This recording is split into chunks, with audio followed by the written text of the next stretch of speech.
지금부터 20년 전입니다. 제가 아끼던 친구 목사님이 암으로 사형 선고를 받고 이제 집에서 죽음을 기다리고 있었습니다. 제가 그를 몇 번 방문을 하면서 늘 지켜보는 장면이 있었습니다. 작은 방에서 머리맡에 자명종 시계를 두고 하루 종일 초침이 돌아가는 모습을 뚫어지라고 쳐다보고 있던 친구 목사님의 모습입니다. 서울대학을 나오고 CCC에서 은혜를 받은 다음 목사가 되었습니다. 그리고 저보다 빨리 개척해서 서초동에 조그마한 교회를 건축하고 200명 가까운 성도들이 모여서 재밌게 목회를 할 때였는데 하나님이 그를 데리고 가시는 것입니다. 나중에 장례식을 제가 다 치러주었습니다마는 그는 저보다 나이가 아래입니다. 초침이 돌아가는 시계를 뚫어지라고 쳐다보면서 죽음을 기다리고 있는 그의 모습, 이것은 지난 20년 동안 제 마음에서 사라지지 아니하는, 항상 자주자주 떠올리며 생각하게 만드는 아주 심오한 영상이었습니다.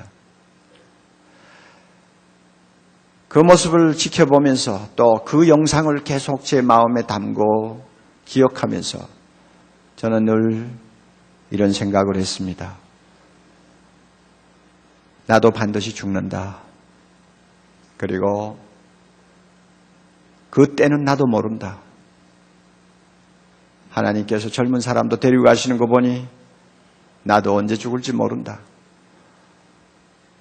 그리고 죽고 나면 하나님 앞에 설 텐데 그 친구는 준비가 다 되었기 때문에 하나님이 데리고 가시는 것 같고 나 같은 것은 아직 준비가 안 됐으니까 집행유예로 시간을 또 주신 것이 틀림이 없고, 그렇다면 하나님 앞에 설 때 내가 어떤 사람으로 서야 할까? 그러기 위해서 나는 어떻게 살아야 할까?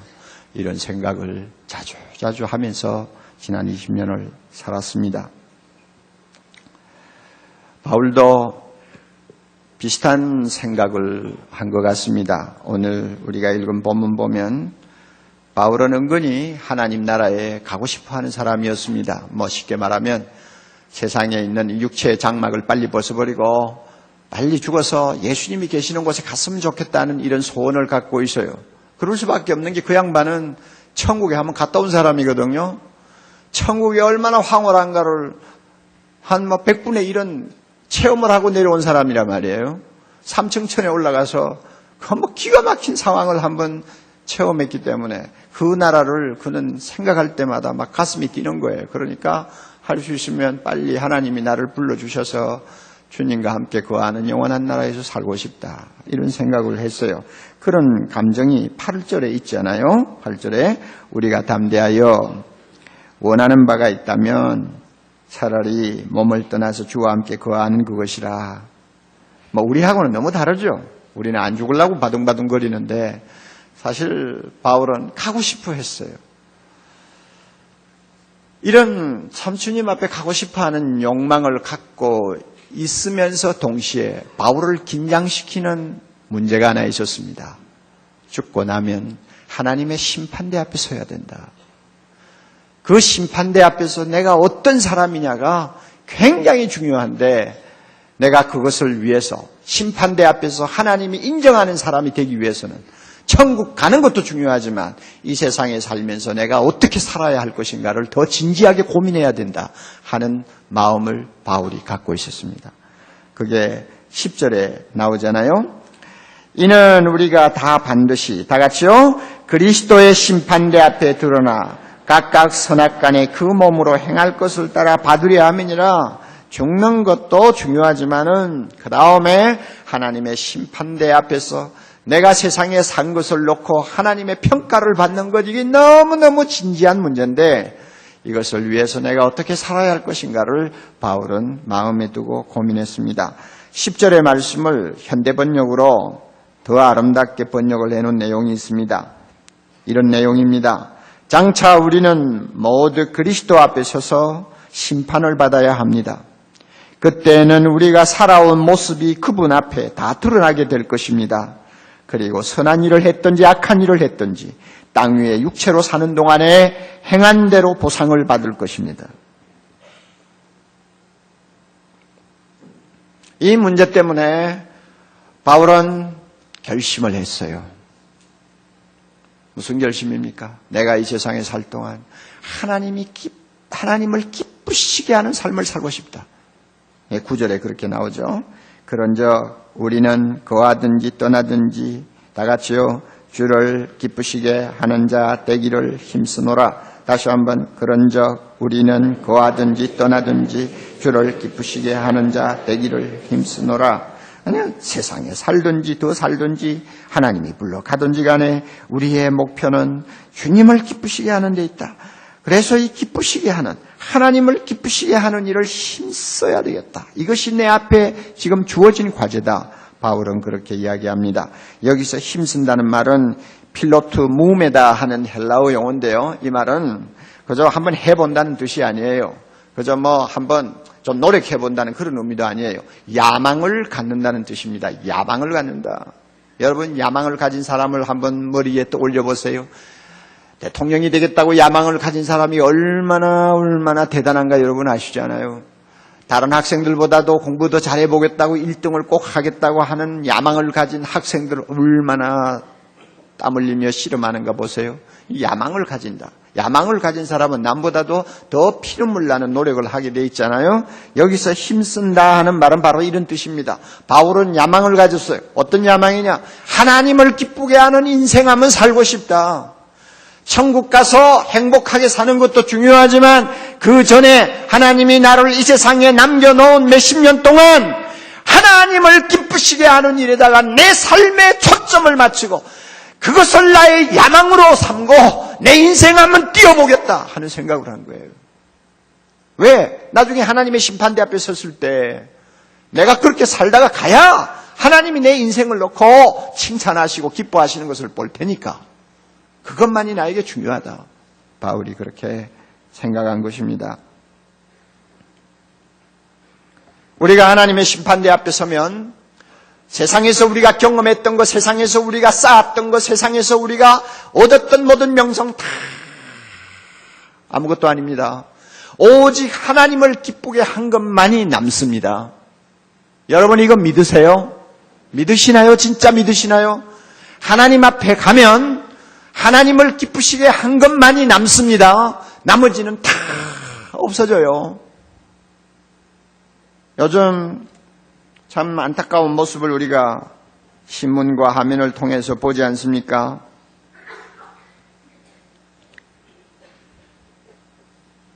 지난 5년 동안 권력의 핵심에 서서 참 자기가 하고 싶은 대로 권력을 부리면서 살던 박모 씨 보세요. 국민들이 납득할 수 있도록 정도를 따라서 국정을 했더라면 그런 꼴이 안 되죠. 그러나 국민이 납득할 수 없는 방법으로 또 어떤 면에서는 거짓말하면서 드러나지 않았던 것들이 하나하나 밝혀지니까 지금 그 모습을 보세요. 과거의 영화가 무슨 소용이 있어요? 과거의 권력이 지금 무슨 의미가 있어요? 떨어지는 꽃잎이라고 스스로 표현했습니다만 꽃잎도 떨어질 때는 이뻐요. 그런데 사람이 떨어지는 건 이쁘지도 않아요. 너무나 답답하지 않아요? 인간 검사 앞에서도 지나간 나를 평가받을 때 뭔가 잘못되면 그렇게 초라해지는 걸 우리가 눈으로 보는데 우리가 하나님의 심판대 앞에 섰을 때 하나님이 인정하지 아니하는 것들은 아무 소용이 없어요. 오직 하나님을 기쁘게 한 것만이 영원히 남아요. 언젠가 말씀드렸죠. 이번에도 5월달 미국 가니까 그 형제 저보고 그래요. 거라지 세일할 때 가서 고물 좀 가치가 있는 것들을 수집을 하는데 여전히 그런 일이 자주 나오나 봐요. 유명한 사람이었습니다. 한때는 사람들로부터 명성을 얻었던 사람입니다. 그 사람이 죽었어요. 그 사람이 받은 상장, 상패, 훈장 큼직한 박스에다 가득 채워가지고 단단히 묶어서 내놨는데 얼마요? 그랬더니 10불입니다. 그래서 10불에 샀대요. 사가지고 그거 가지고 와서 자기 집에 데코레이션으로 여기도 걸어놓고 저기도 걸어놓고 했더라고요. 세상에 한때 아니 어쩌면은 그 사람은 그 상장 하나 타기 위해, 상패 하나 타기 위해서 몇 년을 실험하면서 아마 노력을 했을지 모릅니다만은 죽고 나서 보니 그것은 다 휴지 조각이요. 하나님의 심판대 앞에 가면 하나님을 기쁘게 하는 데는 관심이 없고 나를 위해서 살았던 인생은 어떤 것이든지 남아있는 것이 없습니다. 바울이 그것을 아주 심각하게 생각했어요.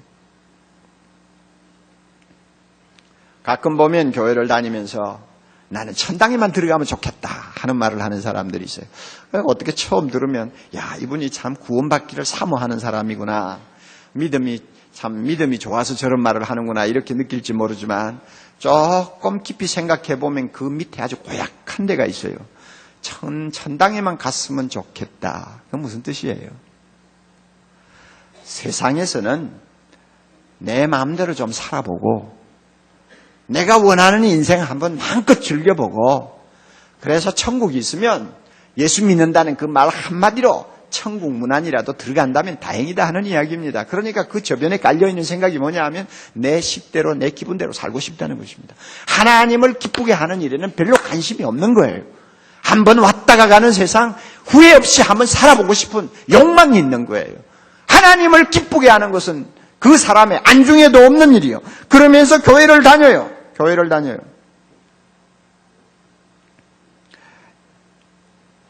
하나님을 기쁘게 하기 위해서는 값을 지불해야 할 때가 많이 있거든요. 노력을 해야 되거든요. 어떤 면에는 자기를 포기해야 될 때도 있거든요. 그러니까 이것이 부담스러운 것입니다. 그러니 그것을 일단 제쳐놓고 내가 원하는 인생 살면서도 구원받았으면 좋겠다 이런 소리 하는 거예요. 여러분, 이런 분들이 천국에 들어갈 수 있을까요? 글쎄 제가 단적으로 말하기는 어렵습니다만 굉장히 회의적입니다. 뭘 보고 제가 이런 말씀 드리느냐 하면 주님이 한때 하신 유명한 말씀이 있습니다. 제자들이 예수님에게 찾아와서 물었어요. 주님, 구원받을 사람들이 구원받을 사람이 적겠습니까? 이상한 질문이에요. 차라리 많겠습니까? 하고 질문을 했으면 좋겠는데 구원받을 사람이 적겠습니까? 그러니까 그 뒤에는 또 이어야 될 질문이 있죠. 많겠습니까? 적겠습니까? 이 질문이에요. 그 질문을 받은 주님께서 매우 심각한 말씀 한마디 하셨어요. 누가복음 13장 24절입니다. 좁은 문으로 들어가기를 힘쓰라고 그러죠. 좁은 문으로 들어가기를 힘쓰라. 내가 너희에게 이르노니 들어가기를 구하여도 못 들어가는 자들이 많음이라. 가만히 들어보세요. 좁은 문이라고 그래요. 예수 믿고 신앙생활하는 것을 좁은 문이라고 주님이 표현합니다. 예수 믿기는 쉬워요. 평안할 때 예수 믿는 거 어렵지 않아요. 무슨 값을 요구를 합니까? 아니면 무슨 선한 공로를 요구합니까? 하나님께서는 값없이 우리를 보고 믿으라고 하셨기 때문에 누구든지 예수님이 하나님의 아들이요 나의 구원자라고 믿고 고백하면 되는 거예요. 예수 믿기는 쉬워요. 그러나 예수 믿은 다음의 신앙생활은 좁은 길이요 좁은 문입니다. 주님이 그렇게 말씀하셨어요. 그래서 사람들이 그렇게 많이 안 들어가요. 왜 좁은 문일까요?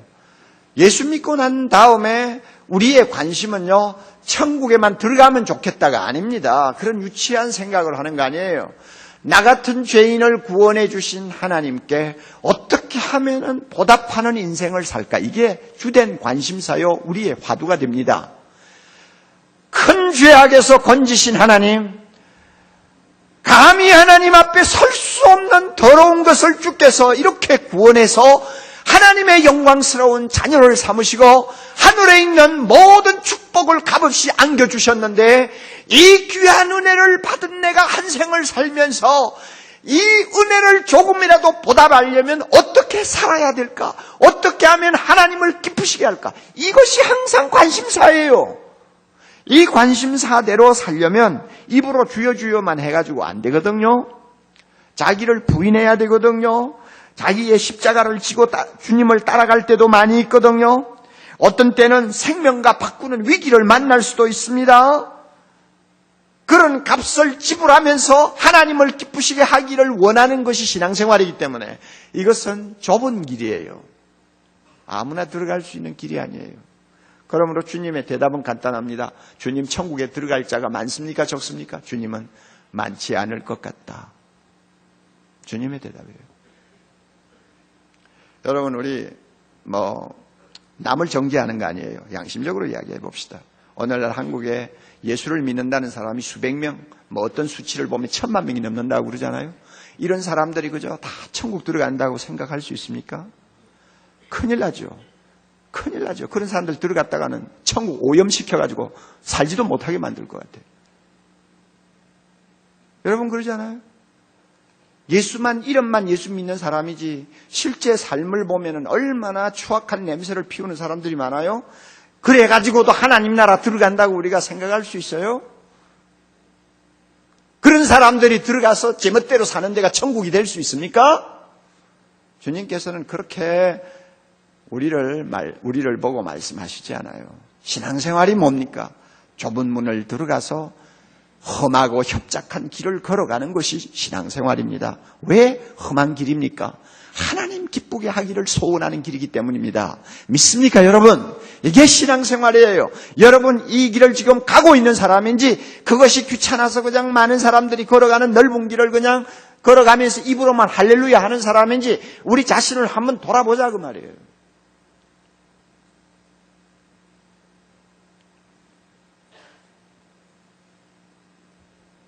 얼마나 하나님을 기쁘게 하는 이 문제가 심각한지요. 로이드 존스 목사님의 말을 들으면서 제가 다시 한번 마음에 여러 가지를 생각하게 되었습니다. 로이드 존스 목사님 하면 20세기 영국이 배출한 탁월한 설교자요. 아마 20세기의 가장 위대한 설교자 중에 하나로 꼽힐 것입니다. 그리고 성경 주석가입니다. 런던 웨스트민스터 채플이라고 하는 교회에서 80이 넘도록 사역을 했습니다. 그분의 책이 많이 번역되었는데 여러분이 어느 것을 하나 들어보아도 들고 펴보아도 여러분이 은혜를 받을 수 있는 책들입니다. 그가 그렇게 평생을 주님 위해 살았습니다. 처음에 그는 영국 황실의 의사였습니다. 그럼에도 불구하고 은혜 받고 그 직을 던져버리고 목사가 되어서 하나님의 말씀을 가르치며 일생 동안 성직자로서의 거룩한 길을 걸어왔습니다. 그가 이제 병이 들어서 임종이 임박한 병상에 누워 있었습니다. 후배 목사님이 그를 찾아가서 존경하는 마음으로 이렇게 질문했습니다. 목사님, 한평생 하나님의 말씀을 가르치고 또 설교하면서 사셨는데 그렇게 하면서 평생 마음속에 담고 있었던 가장 진지한 생각이 있었다면 무엇이라고 생각합니까? 평생 마음에 담고 있는 진지한 생각요. 목사님이 늘 진지하게 생각한 것, 그게 뭔지 말씀하실 수 있으면 해주세요. 로이드 존스 목사님 그 질문을 받고 서슴지 않고 이런 말씀을 했어요. 그래, 나에게 한 가지 진지한 생각이 있었어. 그것은 뭐냐 하면 내가 목사 일하다가 죽으면 하나님 심판대 앞에 설 텐데 그때 하나님께서 나의 한 생을 돌아보시면서 어떻게 평가하실까? 이것이 가장 진지한 질문이다. 그래서 그 말을 바꾸면 하나님이 심판대 앞에서 나를 보고 너 한평생 나를 기쁘게 하는 삶을 살았구나 이렇게 칭찬해 주실까? 아니면 너 목사가 되어가지고 한평생 너 자신의 성공과 너 자신의 행복을 위해 살았구나 하는 책망을 하실까? 이것이 두렵다는 거예요. 저는 이 말을 이해합니다. 여러분이 생각할 때 목사들이 어떻게 그런 두려움을 가지고 살까 이렇게 생각할지 모르지만요. 여러분 성경을 보세요. 선지자다, 제사장이다, 하나님께서 성직자로 부른 사람들이 얼마나 잘못된 길로 많이 갔는지 성경을 봐도 다 알고 있잖아요. 그리고 교회사를 보면은 진짜 타락한 사람들이 성직자 중에 많이 나오잖아요. 목사라고 다 주님을 기쁘시게 하는 삶을 산다고 하면 착각이에요. 그러므로 제가 두려워하는 거예요. 자기를 위해서 열심히 할 수 있어요. 자기의 명예를 위해서 헌신할 수 있어요. 자기의 성공을 위해서 교회를 위하여 시간을 투자하며 생을 바칠 수 있어요. 그래서 성공한 목사라고 하는 말을 들을 수도 있어요. 사람은 그 사람의 중심을 모르니까 하나님을 기쁘게 했는지 자기를 기쁘게 하는 삶이었는지 판단 못하지만 하나님은 다 하신다 그 말. 잘못하면 목사도 자기를 위해서 인생 즐기고 살다가 온 사람으로 낙인이 되고 하나님 앞에 발가벗은 자 되어서 설 땅을 잃어버릴 수도 있는 것입니다. 목사가 이렇게 이 문제를 놓고 진지하게 고민하고 그때그때마다 하나님 앞에 두려움으로 옷깃을 여미면서 하나님을 기쁘게 하는 삶을 살려고 노력한다면 여러분 평신도 입장에서 어떠하냐 그 말이에요. 되는 대로 살다가 천국만 들어가면 돼요?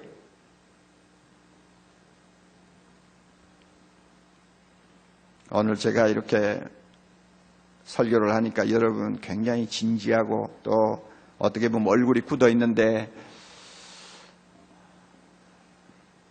잘 들으셔야 됩니다. 아침에 교회 나올 때는 기분 좋게 나왔는데 오늘 영 재수 없는 설교 듣고 이거 뭐 영 기분 잡쳤다. 여러분 이런 생각을 하실지 모르겠어요.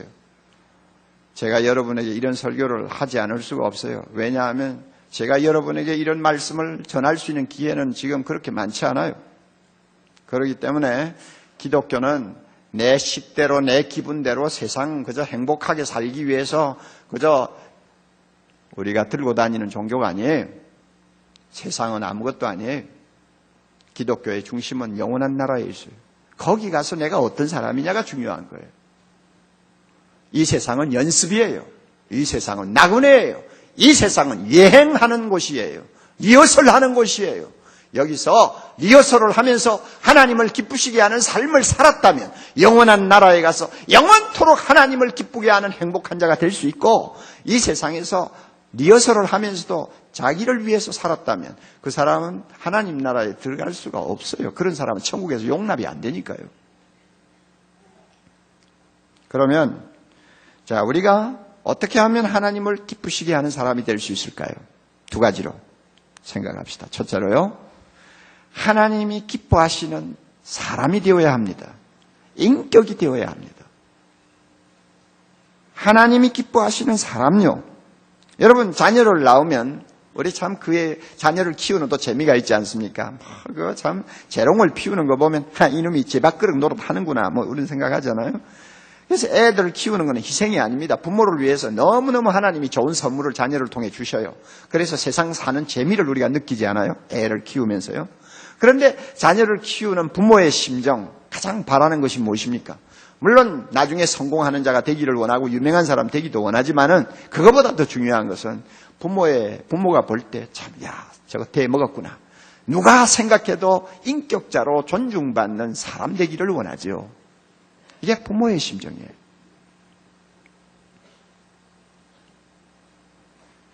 도둑놈이 되어도 돈이나 많이 벌어라 이런 생각을 하는 부모는 요즘에는 좀 있을지 모르겠어요. 요즘에는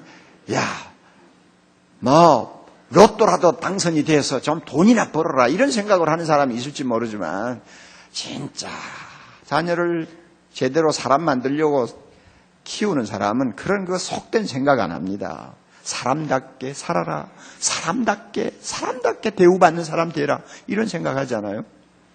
제가 요즘에 그 최근에 출판된 클린턴 대통령 부인 힐러리 여사의 자서전을 읽고 있어요. 제가 그것을 읽는 이유가 있습니다. 뭐 그렇게 재미있는 책은 아니에요. 세계를 지금 지배하고 있는 미국의 중산층 사람들의 그 성장 과정, 그리고 미국 지도자들의 사고의식, 이런 것이 좀 들여다보고 싶었어요. 내가 그런데 경험을 해본 일이 없으니까. 그 자서전 같은 것을 읽으면은 그 사람들의 가치관이라든지 사고의 방법이라든지 세계를 보는 안목이라든지 이런 것을 좀 들여다볼 수 있거든요. 그래서 제가 힐러리 여사의 그 자서전이 뭐 우리나라에서 출판이 되자마자 사가지고 와서 읽고 있어요. 그런데 힐러리 여사의 아버지는 1930년대 살인적인 미국 대공황을 겪은 사람입니다. 그러니까 막 완전히 완전히 경제가 밑바닥에 떨어져서 그날 하루 그냥 먹고 사는 것도 기적이라고 할 만한 그런 어려운 가정을 거친 사람이에요. 그래서 힐러리 아버지는 제일 무서워하는 것이 가난입니다. 가난의 그 잔인함을 그가 뼛속 깊이 체험을 했기 때문에 그에게는 자기도 모르게 자녀에 대한 소원이 있었어요. 딸 하나에 아들 둘인데 이 자녀들에게 소원이 있었어요. 어떻게 키울 것이냐. 전략하는 사람, 낭비하지 않고 전략하는 사람, 그리고 스스로 자립할 수 있는 강한 사람, 이런 사람으로 키워야 되겠다. 이게 자녀를 향한 아버지의 마음이었어요. 그러므로 얼마나 그 딸을 철저하게 자기의 그 생각대로 키웠는지요. 어릴 때 양치질을 하다가 그 치약의 뚜껑을 그냥 열어놓고 내버리고 나가면 그 다음에 아버지가 들어와서 그걸 보고는 치약을 창밖에 던져버렸어요. 그러면 그 다음에 딸애가 양치질을 하려면 창밖에 나가서 그 숲을 속에 어디에 빠졌는지 모르는 그 치약을 찾아서 한참 헤매가지고 들고 와서 양치질을 하게 만들었어요. 왜? 뚜껑을 열어놓으면 치약이 흘러나와서 낭비가 된다는 거죠. 어려서부터 그렇게 하면 안 된다 그거예요. 그러니까 지금도 그때 배인 그 습관 때문에 힐러리 여사는 무슨 주스를 하나 마시고도 남으면은 위에다가 비닐로 딱 덮어서 넣어놨다가 다시 내서 다시 마신다고요. 자립하는 정신을 아버지가 키우기를 원했기 때문에 13살 먹는 딸내가 학교를 다니면서도 아르바이트를 했어요. 어디 갖다 내놔도 남기되지 않고 스스로 설 수 있는 사람. 이게 힐러리 여사 아버지의 자녀에 대한 소망이었어요. 부모는 누구나 자녀들에게 이런저런 소망을 갖고 있어요. 하나님도 마찬가지예요. 하나님이 우리에게 원하시는 소망이 뭔지 아세요? 자기 형상을 닮은 사람이 되기를 원합니다. 자기 형상을 닮은 사람. 다른 말로 바꾸면 자기 아들인 예수님을 닮은 사람이 되기를 원합니다. 우리가 예수님을 닮아 하나님의 형상을 우리에게서 나타내 보일 수만 있다면 하나님은 우리를 보실 때마다 기뻐하시고 우리를 보실 때마다 즐거이 부르실 것입니다. 하나님이 원하는 사람이에요. 그래서 처음에 창조하실 때도 우리를 만드실 때도 자기의 형상대로 우리를 만드셨잖아요. 창세기 1장에 가서 보면 우리의 형상대로 우리의 모양대로 사람을 만들자. 그래서 이 세상 모든 피조물 가운데서 하나님의 형상을 닮은 사람은 인간뿐입니다. 그러므로 인간이 존엄합니다. 인간이 참 영광스러운 존재입니다. 그러나 죄로 인해서 우리는 이 형상을 잃어버렸어요. 이 형상이 파괴되어 버렸어요. 그리고는 하나님을 닮기보다 마귀를 닮는 존재가 되어버렸어요.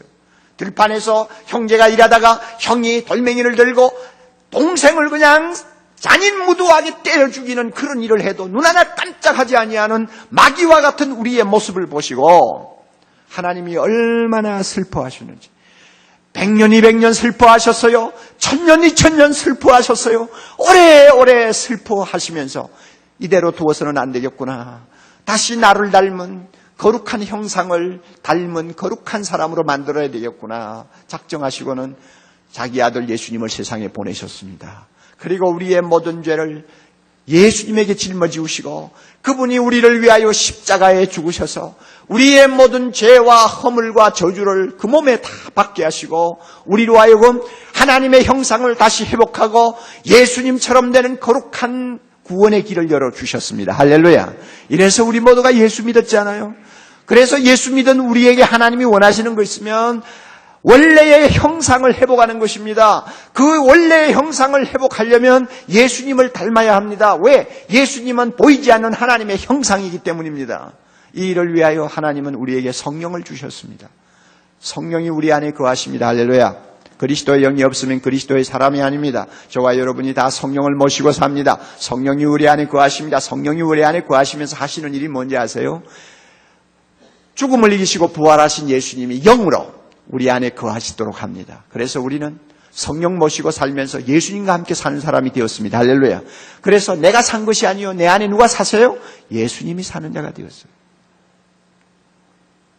그리고 성령은 우리 안에 예수님을 함께 동행하도록 함께 예수님을 모시고 살도록 했기 때문에 자연적으로 따라오는 사건이 하나 있어요. 그건 뭐냐면 우리로 하여금 예수님을 계속 닮도록 은혜를 주시는 것입니다. 할렐루야. 우리 안에 거하시는 성령이 우리로 하여금 예수님을 닮도록 계속 일하세요. 우리의 성격 바꿉니다. 우리의 개성을 개조합니다. 우리의 기질을 바꿉니다. 우리의 나쁜 습관을 전부 뜯어고치게 만듭니다. 더 거룩한 자리로 나아가면서 주님처럼 되도록 성령께서 우리 안에서 작업을 하세요. 그래서요, 예수 바로 믿은 사람은요, 믿음 연륜이 많아질수록 예수님을 닮는 모습이 점점 뚜렷하게 드러납니다. 이게 정상이에요. 왜? 예수님을 닮은 자가 되어야 누구를 기쁘게 할 수 있습니까? 하나님 기쁘게 할 수 있습니까? 성령이 지금 그 일을 하는 거예요. 그래서 성령께서 교회에서 말씀을 계속 배우게 하시고 성령께서 말씀을 깨닫게 하시는 거예요. 그래서 우리가 이렇게 성령의 인도함을 받으면 예수님을 닮은 자가 되어 성령의 열매를 맺게 됩니다. 갈라디아 5장 22절 보면 성령의 열매가 9가지 나오는데요. 그 9가지를 다 보태면 예수님 닮은 사람의 인격이 그대로 형성이 됩니다. 성령은 우리로 하여금 예수님처럼 사랑하게 만듭니다. 성령은 우리로 하여금 예수님처럼 항상 기뻐하게 만듭니다. 성령은 우리로 하여금 예수님처럼 화평하게 만듭니다. 성령은 우리로 하여금 예수님처럼 오래 참게 만듭니다. 성령은 우리로 하여금 예수님처럼 친절하게 만듭니다. 성령은 우리로 하여금 예수님처럼 선하게 만드십니다. 성령은 우리로 하여금 예수님처럼 성실한 사람 되게 합니다. 성령은 우리로 하여금 예수님처럼 온유한 자가 되게 합니다. 성령은 우리로 하여금 예수님처럼 절제하는 자가 되게 합니다. 우리를 이렇게 만들고 계세요. 그래서 나도 모르게 누구를 닮아가요? 예수님을 닮아가는 거예요. 예수님을 닮아가는 우리를 보시고 하나님이 기뻐하시는 것입니다. 여러분 지금 어떻습니까? 하나님, 저는 예수님을, 우리 하나님을 기쁘시게 하는 삶을 살고 싶은데요. 그렇게 하기 위해서는 예수님이 참으셨다지요. 저도 참을게요. 싫지만은 참아볼게요. 하나님, 제가 하나님 기쁘시게 하기를 소원하는데 이런 야망이 있어요. 그런데 예수님이 용서하셨잖아요. 그렇다면 나도 예수님을 닮아서 용서할 수 없다고 생각되지만 한번 용서할게요. 이런 식으로 사는 거예요. 자꾸 나도 모르게 바뀌는 거예요. 할렐루야! 그래서 예수 잘 믿는 사람 옆에 가면 편안해요. 왜? 예수님을 닮은 구석이 많이 있거든요. 우리 모두가 그런 사람이 되면 얼마나 좋겠어요. 하나님이 얼마나 기뻐하실까. 글쎄 여러분이 옥목사를 보고 좀 그렇게 느꼈으면 좋겠어. 예수님 좀 닮았다. 여러분이 좀 그렇게 인정을 해줄 수만 있으면 참 좋을 것 같아요. 그런데 그 인정이 잘 안 되더라고요. 어디 가서 물어보니 저 예수님 좀 닮은 것 같아요. 글쎄요 하고 씨 웃고 있어요. 그런데 저는 믿어요. 겉으로는 뭐 드러내 보이기가 어렵지만 내면으로 예수님 많이 닮아가고 있다고 저는 믿습니다. 왜냐하면 내 안에 누가 계세요? 성령이 계셔서 예수님을 항상 닮도록 작업하고 있거든요. 그러니까 내가 성령의 역사를 거부하지 않는 이상은 나도 모르게 날마다 예수님 닮아가는 거예요. 자, 우리가 하나님을 기쁘시게 하려면 두 번째로 하나님이 기뻐하시는 일을 해야 합니다. 일을 해야 돼. 에베소 4장 24절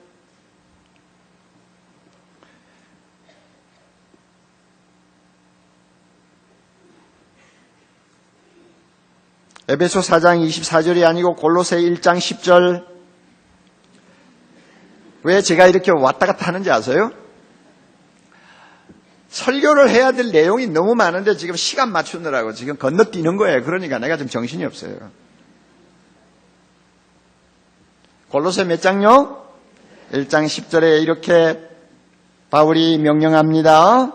주님께 합당히 행하여 범사에 주님을 기쁘시게 하는 자가 되라. 주님께 합당히 행하여. 합당히 행한다는 게 뭡니까? 하나님을 기쁘시게 하는 일을 하라 그 말입니다. 그렇게 해서 하나님을 기쁘시게 하는 자 되기를 원한다는 말입니다. 우리는 하나님을 기쁘시게 하는 일을 해야 합니다. 첫째는 예배입니다. 참 중요한 게 예배입니다.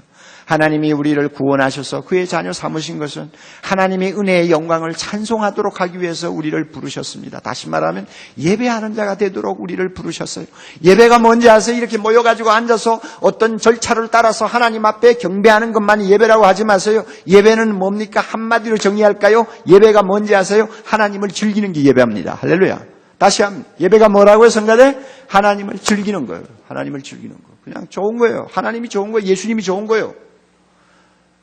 로마서 12장 1절에 이런 말씀 있잖아요. 형제들아, 내가 하나님의 모든 자비하심으로 너희에게 권하노니 하나님 너희 몸을 하나님이 기뻐하시는 거룩한 산제사로 드리라. 이는 너희가 드릴 영적 예배니라.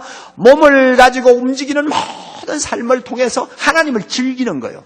운전할 때도 하나님이 좋아요. 그래서 나도 모르게 찬송해요. 설거지를 하면서도 나 같은 것을 구원해 주신 주님을 생각하면 너무 감격스러워서 입으로 자기도 모르게 주님 고맙습니다 하면서 눈물이 글썽글썽 할 때가 있는 거예요. 이게 다 예배입니다. 하나님을 즐기는 거죠. 세상에서 성공하지 못하고 가정의 여러 가지 경제적인 어려움 때문에 막 조여드는 답답함을 느낄 때도 세상은 잠깐 지나가는 것, 결국은 이 나그네 생활 끝나면 이 세상에서 내가 누리지 못한 모든 영광과 축복을 하나님이 주실 텐데 이런 아름다운 은혜를 주신 하나님 너무 감사합니다 하고는 나도 모르게 답답한 마음에서 범사에 감사하는 아름다운 찬송들이 터지는 거, 이게 예배입니다. 막 예수님이 좋은 거예요. 이게 예배예요. 여러분에게 이런 예배가 있다면 하나님이 기뻐하실 것입니다. 하나님이 기뻐하실 것입니다. 그리고 예배는 또한 일정한 장소와 일정한 시간을 정해놓고 거룩한 성도들이 한자리에 모여서 하나님께 드리는 것입니다. 이게 바로 예배입니다. 그러므로 정말로 하나님을 기쁘시게 하기를 원하는 사람은 주일날 예배 절대 등한히 여기지 않습니다. 더 열심히 나는 사람은 수요일도 나오고 금요일도 나옵니다. 그래서 하나님 앞에 예배하기를 원합니다. 저도 수요일날 꼭꼭 빠지지 않고 나오지를 못할 때가 있는데 어쩌다가 나와보면 저를 감동시키는 사람들이 너무 많아요. 그날 저녁에 분명히 아르헨티나하고 한국하고 축구 지금 중계 시합한단 말이에요. 그러면 제 생각에는 젊은 애들은 하나도 수요일날 안 나올 것 같은데 나와보면은 멋지게 생긴 젊은이들이 교회 가득히 앉아서 두 손을 들고 하나님을 찬양하면서 감격해하는 모습을 보면 막 가슴이 그냥 터지려고 그래. 너무 감격스러웠어요.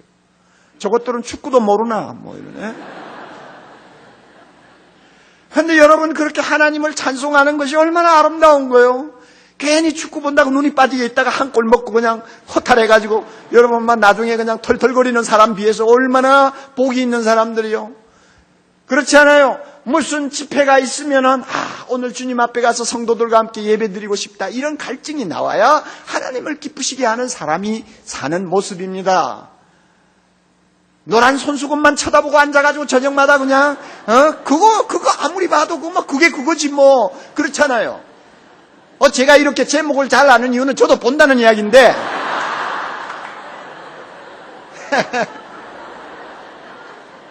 그거 다 하찮은 거예요. 하찮은 게 꾸민 이야기 앞에서 울기도 하고 웃기도 하고 광대노릇 하다가 끝나는데요. 하나님을 예배하는 거 세상에 그 어떤 것과도 비교할 수가 없어요. 또 우리가 하나님을 기쁘게 하려면 섬기는 삶을 살아야 됩니다. 하나님이 섬기는 자를 기뻐합니다. 사랑으로 봉사하는 자를 기뻐합니다. 예수님이 세상에 오셔서 섬기는 삶을 사셨잖아요. 예수님이 한평생 하신 일을 보면 3D 업종에 속하는 일들입니다. 가만히 보세요. 성경 보세요, 여러분. 날마다 환자들하고 씨름하는 거 세상에 3D 업종 중에 업종이죠. 그게 쉬운 일입니까? 가난한 자들, 세상에 실패한 자들하고 같이 지내는 것 쉬운 일입니까? 쉬운 일이에요, 여러분. 어려운 일이죠. 병자들을 고쳐주느라고 땀방울을 흘리는 그 일이 절대 쉬운 거 아니죠. 사람들의 비난을 받아가면서, 비난의 화살을 받아가면서도 꿋꿋하게 다른 사람을 섬기는 일에 자신의 삶을 바치는 주님의 모습은, 그것은 보통 사람이 하는 일 아니잖아요. 제자들의 발을 씻겨주는 것 쉬운 일입니까? 제자들을 위해서 밤새도록 산에 가서 잠을 자지 않고 기도하시는 것 쉬운 일입니까? 여러분, 제자들을 위하여 아침밥을 친히 준비하시는 일이 쉬운 일입니까? 대야를 가지고 와서 제자들의 발을 씻겨주는 것이 쉬운 일입니까, 여러분? 아이들을 품에 안고 아이들을 봐주는 일이 쉬운 일입니까? 쉬운 일 아니란 말이에요. 그것도 모자라서 나중에는 자기의 생명을 십자가에 내주지 않았어요. 예수님은 섬기는 삶을 사셨어요. 그러므로 하나님이 어떤 사람을 기뻐하시느냐? 섬기는 일을 열심히 하는 자를 기뻐합니다. 교회 안에서나 밖에서나 섬겨야 될 대상들이 너무 많습니다. 시간이 좀 남아 도니까 생색 내는 것이 아닙니다. 하고 싶으면 하고 말고 싶은 것이 섬기는 삶이 아닙니다. 하나님을 기쁘시게 하기 위해서 내가 해야지. 하나님이 좋아하시니까 내가 해야지. 이런 마음으로 정성을 쏟아서 남을 섬기는 것. 이것이 우리 신앙생활이라는 것을 기억해야 합니다. 하나님을 진정 기쁘게 하는 삶을 살려면 전도하는 일을 해야 합니다. 선교를 해야 합니다.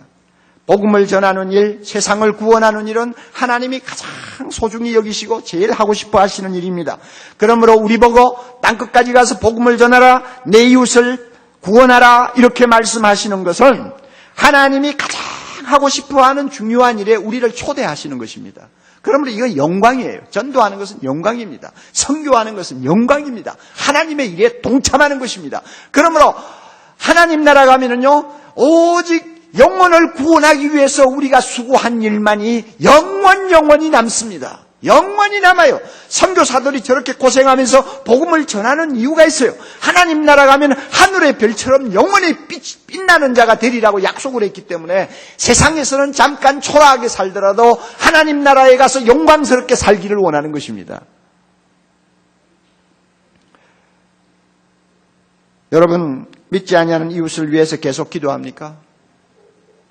내 옆에 예수님을 모르는 사람이 있을 때 담대하게 입을 열고 전도합니까? 세상의 것을 가지고 의시되고 자랑하는 사람을 보면서 너무너무 그 영혼이 불쌍해서 마음 아파하는 일이 있습니까? 선교사를 위해서 날마다 정해놓고 기도합니까? 세계를 가슴에 품고 캄보디아, 중국, 러시아 이렇게 나라 이름을 매일 하나씩 들어가면서 기도해 줍니까? 내가 땀 흘려서 번 돈을 하나님의 복음 전하는 일에 기쁨으로 사용합니까? 만약에 우리 모두가 이렇게 살고 있다면 하나님을 기쁘시게 하는 일을 하는 사람이라는 것을 믿으시기 바랍니다. 우리 모두가 이렇게 되기를 바랍니다. 미타니 야스토라고 하는 일본 사람이 있습니다. 이 미타니 야스토라고 하는 분은 일본의 가네보라고 하는 회사의 회장입니다. 평범한 말단 사원으로 그 회사에 들어가서 나중에 회장이 되었고, 회장이 된 다음에 그 가네보 회사를 일본의 초인류 기업으로 성장시킨 신화적인 존재입니다. 그분이 쓴 조그마한 책이 있어요. 제가 읽으면서 감동받았습니다. 그는 결혼하고 나서 아내로부터 전도를 받고 예수님을 만나게 되었습니다. 예수를 만나서 이제 예수님을 믿고 신앙생활을 하는데, 하루는 아내가 그 야스토 그 자기 남편을 보고 이런 말을 했습니다. 여보, 주님이 기뻐하시는 일을 하세요. 그리고 주님의 증인으로, 복음을 전하는 증인으로 한 생을 사세요. 출세요? 그건 안 해도 돼요. 출세는 안 해도 돼요. 하나님을 기쁘시게 하는 삶을 사세요. 하나님을 기쁘시게 하는 삶을 살려다가 회사에서 목이 잘리면 과감히 그만두세요. 그러면 내하고 둘이서 전도하러 다니면 돼요. 아내가 그런 말을 했어요.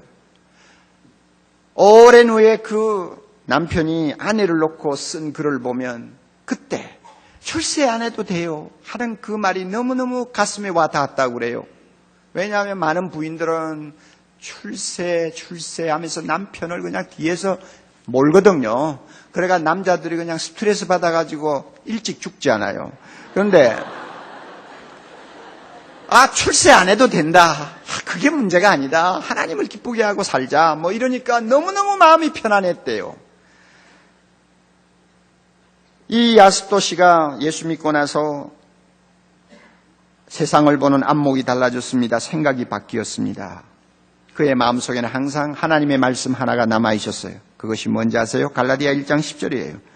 이제 내가 사람들에게 좋게 하랴 하나님께 좋게 하랴 사람들에게 기쁨을 구하랴 내가 지금까지 사람의 기쁨을 구하는 것이었다면 그리스도의 종이 아니니라. 쉽게 말하면 이 본문 내가 하나님을 즐겁게 하는 사람이 될까? 사람을 기쁘게 하는 사람이 될까? 나는 하나님을 기쁘게 하는 자가 되기를 원한다 하는 그 말씀이거든요. 그 말씀을 마음에 담고 살았다고 합니다. 그러니까 그럴 때마다 자주 불이익을 여러 번 당했습니다. 자천을 당하기도 하고 왕따를 당하기도 하고 어떤 때는 회사를 그만두어야 할 위기를 만날 때도 있었지만 보세요.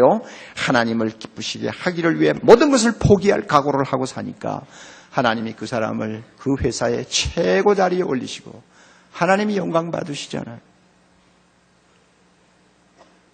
우리 인생 길지 않습니다. 우리에게 있어서 가장 중요한 목표는 하나님을 기쁘시게 하는 삶을 사는 것입니다. 할렐루야. 그러기 위해서는 하나님이 기뻐하는 사람이 먼저 됩시다. 예수님을 닮은 사람이 됩시다. 그 다음에 하나님이 기뻐하시는 일을 합시다.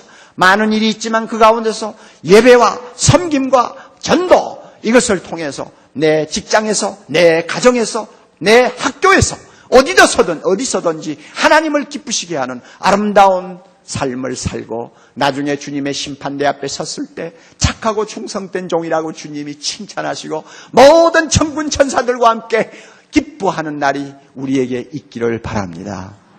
다 같이 기도하십시다. 아버지 하나님, 우리를 구원하신 목적은 우리가 하나님을 기쁘시게 하는 사람이 되고 하나님을 기쁘시게 하는 삶을 살도록 하기 위해서라는 것을 우리가 배웠습니다. 이대로 살게 해 주시옵소서. 그래서 하나님 앞에 섰을 때 우리가 서로 쳐다보면서 서로가 자랑스러워하는 날이 오게 해 주시옵소서. 예수님 이름으로 기도하옵나이다. 아멘.